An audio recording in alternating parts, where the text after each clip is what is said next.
Sup? The show SpongeBob SquarePants is not what you think it is. There is a... I already knew that shit. Now, I knew that SpongeBob, growing up, I always liked SpongeBob, and SpongeBob will always be my show. I always have a place in my heart. But as a grown-up, watching SpongeBob, subliminal messages like a mother could. SpongeBob is not a kid's show. A group of puppet masters who are always watching the citizens of Bikini Bottom and pulling the strings. Hidden within Bikini Bottom are spies that keep an eye on the characters and make sure everything goes to plan. This is a conspiracy that will fundamentally change the way you look at the show SpongeBob SquarePants, and I believe it's all actually intended by the creators, and I'm gonna prove it. This is the television theory.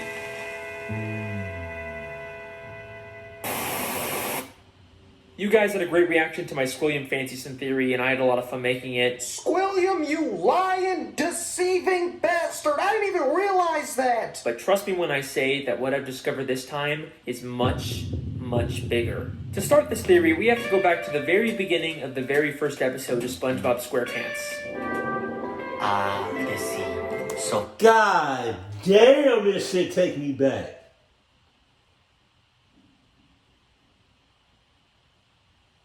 Damn. I might have to do a reaction to the Sweet Victory, one of the greatest shows in SpongeBob history and in television history.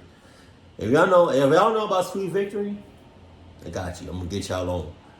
fascinating, so wonderful. Here we see Bikini Bottom teaming. So many memories, bro. Like so many goddamn memories. Live, home of one of my favorite creatures, SpongeBob SquarePants. Yes, of course he lives in a pineapple, you silly. So let me ask you a question. Who's speaking in this clip? Well, obviously that's just the narrator. We hear his voice many times throughout the show. Goo Lagoon, a stinky mud puddle for you and me. The Krusty Krab.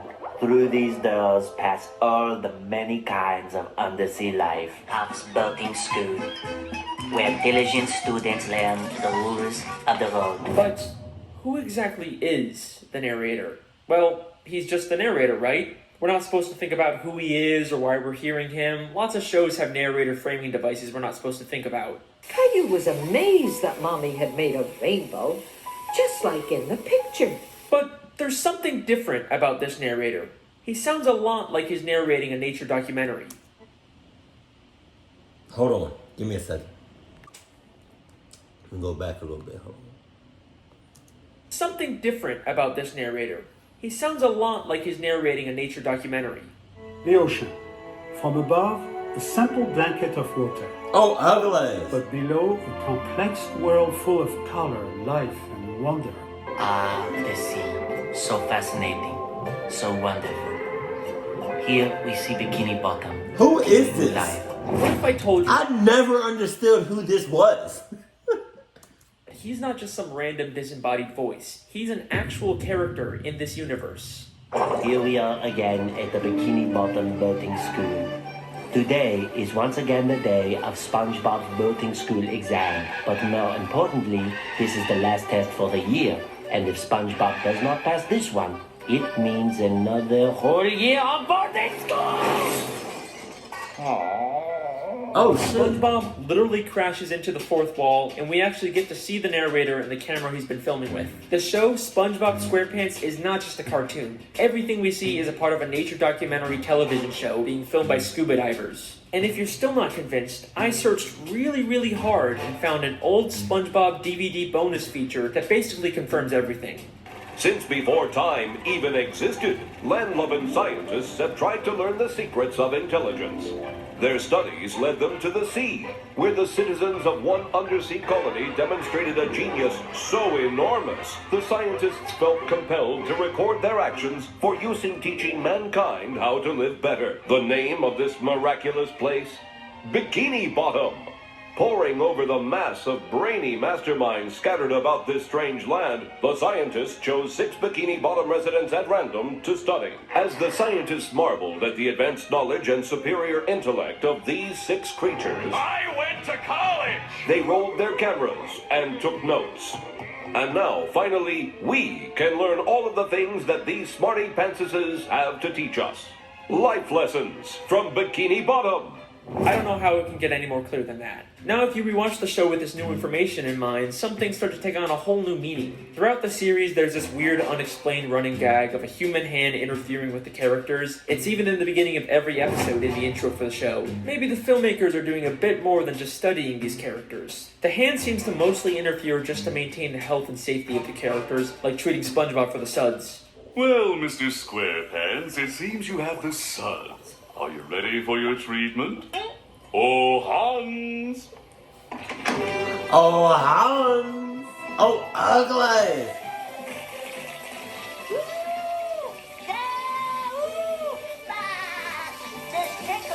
It makes sense that the filmmakers wouldn't want to risk the safety of their main character. After all, there's no show without SpongeBob, but that's not the only reason why they interfere. Season 3, Episode 16, I Had an Accident, is infamous for having one of the most absurd, confusing endings in the entire show. It ends with a real gorilla suddenly coming out of a Patrick costume and attacking I remember all of this.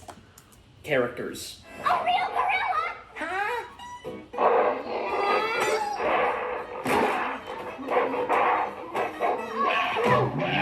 Then as soon as SpongeBob begins to question the logic of the scene, this happens. What's a gorilla doing underwater in the first place? Well, it's funny you should. I mean, see, George, they're onto us! Let's get out of here.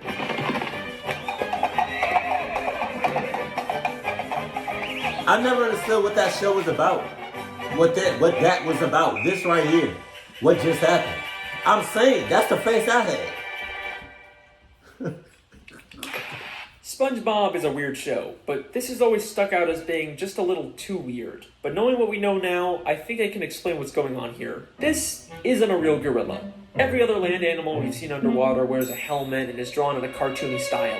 The gorilla is shown in a live-action style, and the only time we ever see live-action characters is when they're human. So I believe both the gorilla and the horse he rides away on are humans wearing costumes. The filmmakers set this whole thing up just to make the episode more entertaining. It's starting to seem like this isn't strictly a nature documentary anymore. It's more of a reality TV show made for entertainment. Who knows what other absurd elements of the show are actually put there by the filmmakers to make the show more entertaining and profitable. Although, based on the people's reaction, it doesn't always seem to pay off. But how far will the filmmakers go to make the show more profitable? Saturday morning in Bikini Bottom. SpongeBob is watching his favorite Saturday morning show, The Adventures of Mermaid Man and Barnacle Boy, enjoying a bowl of Mermaid Man and Barnacle Boy bland cereal, and wearing the official Mermaid Man and Barnacle Boy Blackfist biters. If we think of this as a television show, this sounds an awful lot like a product placement. I mean, listen to how the narrator specifically says the full names of the products. The Adventures of Mermaid Man and Barnacle Boy, Mermaid Man and Barnacle Boy bland cereal, Mermaid Man and Barnacle Boy Blackfist biters. Why don't you let me fix you some of this new Mococo drink? All natural cocoa beans from the upper slopes of Mount Nicaragua, no artificial sweeteners. What the hell are you talking about? Who are you talking to? Maybe the Mermaid Man and Barnacle Boy TV show is actually from the surface world. They are human after all. It makes sense that the filmmakers would choose to highlight these popular superhero characters. The more they show, the more they're gonna sell Mermaid Man and Barnacle Boy merchandise. Hang on a second, why are Mermaid Man and Barnacle Boy the same size as all the fish in Bikini Bottom, even though humans are always shown as massive compared to fish? Whatever, I'll come back to that one later. The show doesn't even just hide product placements. In the episode Model Sponge, they literally trick SpongeBob into making a commercial for a human product. Ready for my close-up, Mr. Director? Very well. Loose the pants! Hans, there's my star! Oh! What's happening? What's happening? In this scene, you'll be cleaning bathroom fixtures. Okay, so where's my cleaning utensil? Don't you get it? You are the cleaning utensil. God damn. Oh no, your bathroom is a disaster. Get it cleaned up fast with the new sponge. Household chores are a snap with new sponge. It cleans sinks. Just look at that shine. This is just like in real life how SpongeBob is such a popular character that he's used to sell tons and tons of products. So far I've shown you that the show SpongeBob SquarePants is actually a documentary television show, but the creators continually interfere to push their own agendas and make more money. But that brings us to an important question. Do the characters know they're in a television show? Let's go back to that clip where SpongeBob hits the cameraman. This on some yes man shit. Featuring Jim Carrey. That's his name, right? Means another whole year on boarding school. Oh, what happened? Oh, nothing, SpongeBob. You just struck another pedestrian. Mrs. Puff calls him a pedestrian, which sounds more like she thinks he's just some random Bikini Bottom citizen. The different types of marine life in SpongeBob are so diverse and weird looking that it's not too hard to believe that the characters just think these filmmakers are another weird type of fish. And back to the gorilla episode, the gorilla and the horse immediately get nervous and run away when SpongeBob questions what's going on. Well, it's funny you should. I mean, see, George, they're onto us! Let's get out of here. Almost like the creators don't want the characters to be aware their lives are being interfered with. Now, there isn't a ton of footage of the characters interacting with the filmmakers, but I dug really deep and found the smoking gun that answers all of our questions. This is an old commercial from 2004 made to promote the SpongeBob movie. SpongeBob, what kind of jellyfish is that? It's not a jellyfish, Patrick. It's a spaceship. Oh, no. Hey guys, it's Carlos from the Zone. I was wondering if you could answer a few questions. Questions? Run for your lives! No, Pat, don't you see? It wants to learn about our world, and it's chosen us. What? Yay! Oh, we've been chosen. A submarine comes down to SpongeBob and Patrick to ask questions to promote the new movie. SpongeBob and Patrick are clearly confused by this and think the submarine is some kind of alien. They also have no idea that they're the stars of a movie. Well, thanks guys. We'll see you in the movie. Bye! Movie? What's that? I know. So I think it's pretty clear at this point that the characters are unaware their lives are being filmed and interfered with. But there are some characters that have to have some level of awareness. For example, the Dr. Fish that told the human hand to treat SpongeBob, and the Director Fish that directed the commercial for the human world. What makes these characters so special? First off, the Director Fish isn't actually from Bikini Bottom. Before he directed this commercial, we saw him as a citizen of New Kelp City in the episode Whatever Happened to SpongeBob. Oh. Out of all the characters they could have used, they specifically chose a character from out of town. Almost like the filmmakers didn't want to use anyone in Bikini Bottom so they wouldn't risk everyone finding out about the television show. Then there's the Dr. Fish. We don't know where he originally came from, but he's an extremely suspicious character. Usually he's purple, but sometimes he's orange, sometimes he's purple with orange hands, Oh, no. sometimes he's a pirate, and he bears a striking resemblance to Dr. Manowar from the Jellyfish Convention. And now it only hurts when you touch it. Why does he have so many different disguises and identities? What is he hiding? I believe hidden throughout Bikini Bottom are spies like this who are aware they're in a television show and keep tabs on the main characters and make sure everything goes to plan. There's so many suspicious characters in Bikini Bottom that it could literally be anyone. The mailman, the hot dog vendor, Old Man Jenkins, it could literally be anyone. But what if I told you that the biggest spy of all isn't some random side character? It's one of the main characters of the show.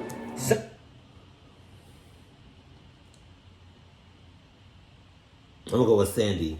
If I'm off, oh yeah, $5. Someone who's been there from the very beginning. Someone who's not even from Bikini Bottom. Someone who's not even from the ocean. That's right. Sandy Cheeks. Sandy Cheeks is the thrill-seeking scientific squirrel from Texas who lives underwater in her tree dome. But why did she come to Bikini Bottom? In the episode Chimps Ahoy, we find out she was hired by a group of chimpanzees to come underwater and create inventions. But why does she need to be underwater to make inventions? She could have just as easily have made any of her inventions on land. It must be extremely expensive to maintain a giant dome of air underwater. There is no way the only reason she's here is to make random inventions. I think this whole episode is an elaborate ruse to throw off the other characters from the real reason Sandy is in Bikini Bottom. To spy on the main characters and make sure the show stays on track. Many of the times the characters are in danger, Sandy conveniently steps in to save the day, and many of the wacky, entertaining episode plots are driven by an invention Sandy creates. Everything she does is a calculated move to carry out the hidden agenda of the filmmakers. Her entire friendship with SpongeBob and the other characters is built on a lie. But you're probably saying, Sandy is a sweet, friendly squirrel. There's no way she's behind this. You're not convinced yet? That's okay. Because what I'm about to show you is so mind-blowing, so insanely revealing, that it's actually the whole reason I decided to make this video. Get ready for the big one. Season 10, Episode 10, Feral Friends, is the episode that unlocks this entire mystery. During a birthday party, a green moon suddenly appears and turns everyone except Sandy into less evolved, real-life versions of themselves. Sandy is completely caught off guard by this and decides to call someone for help. I did not see this. Take a guess who she calls. Oh my god. Hello, French narrator speaking. Hey, Frenchie! It's me, Sandy! Ah, Sandy Cheeks. How is it hanging? Oh, not hanging too good, Frenchie. You see, there's this... Don't say another word. I have been monitoring the behavior of the green moon all day. Wow. Huh, yeah, I guess that's a pretty interesting clip, yeah. Holy shit! Sandy literally calls the narrator to let him know what's going on and asks for instructions on what to do next. She has been working with him the entire fucking time. He even has a picture of her on his desk. This is where I originally planned on ending the video, but there is still one small issue with the television theory. Just one nagging plot hole that contradicts everything. If this is all a television show filmed by scuba divers, then how are we seeing inside the buildings? It's not like any of the humans filming the show could fit inside them. It's the one annoying thing that keeps this theory from being complete. I mean, the most logical explanation is that they have hidden cameras inside of everyone's homes, but we never really see anything like that. Holy shit. Season 6, Episode 24, Truth or Square. The SpongeBob 10th Anniversary Special where they reveal lots of stuff about the characters. But the most damning piece of evidence comes from when the characters get lost in the Krusty Krab vents and end up in a room full of monitors showing live footage of all of their homes. Oh! My house is on TV! All of our houses are on TV. Gary the Snail, you get down from that bed this instant! Hey, there's my house! Oh, I realized. Look, it's Sandy! And who is the character responsible for all of these hidden cameras? Narrator. Mr. Krabs, why do you have cameras watching us?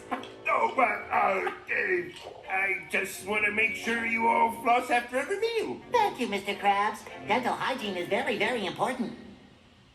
Dental hygiene? Eugene, you lying bastard. Of course he would sell out his friends for a quick buck. And if there's any part of you that thinks there's some chance Mr. Krabs has all these hidden cameras for some other reason, then take a look at what happens next. Hey, who are those guys? I think it's us, Patrick. But who are they? Oh no!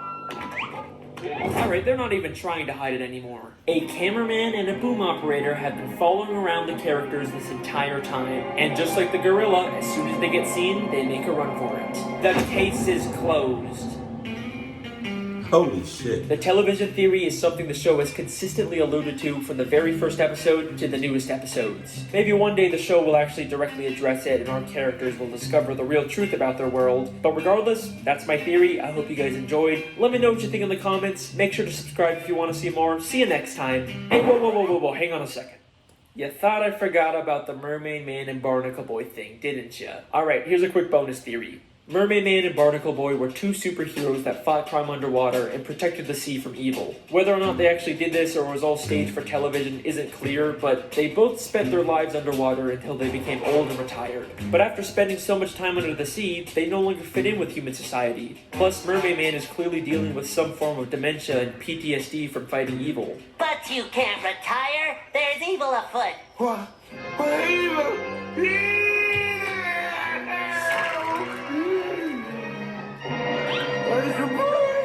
And, They decided to live the rest of their lives in Bikini Bottom. And in order to fit in better with their fellow sea creatures, they made the permanent decision to shrink themselves using Mermaid Man's shrinking belt. The case is closed. Oh, again. Hey man, I love these now. I'm sorry. I'm gonna do more of these reactions.